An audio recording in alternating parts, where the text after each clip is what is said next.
Los Angeles Chargers, last team in the AFC West. Their massive spending spree last offseason, which, didn't go particularly great at some spots. Obviously, J.C. Jackson not coming back from the injury. So they obviously didn't do a ton in the free agency period, which I think made a whole lot of sense. I didn't mind anything they did. I think it was interesting that they let and now I'm blanking on his name. The off-ball, Drew Tranquill. Kind of interesting they let him walk. They did draft Diane Henley. They did sign Eric Kendricks, but I thought Tranquill was an interesting player.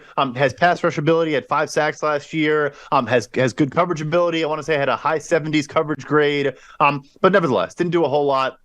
In the draft, I think they kind of went chalk, which is totally fine. Like, I like a lot of the picks they made. I mentioned Diane Henley in the third. Quentin Johnston is different than what they have. He is, a good size speed combination. I think can actually get open a lot quicker than a Mike Williams can. And, Keenan Allen shouldn't be kind of viewed as this like decaying player. He was actually very good when he came back last year, but you get a kind of shifty, a speedier guy in a big body Quentin Johnston that will help going forward.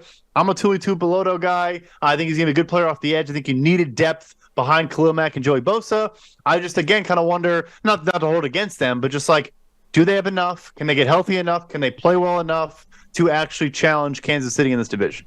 Yeah, I think my favorite move was Eric Kendricks, the one of the few moves they actually did make in terms of veterans. I just think, it's a good gamble to take given his career and sort of it's a buy low opportunity for him, even if he is on the decline. 2, I think there's some significant mileage to be had out of him adding a mentor presence to guys like Diane Henley and to players that are already in the building, young linebackers that haven't necessarily panned out the way they would have expected. So love the Eric Kendricks move. I think you're right. Like their draft was just sort of hitting the fairway over and over again. They didn't do anything spectacular, didn't dislike, I think, any of the picks, really.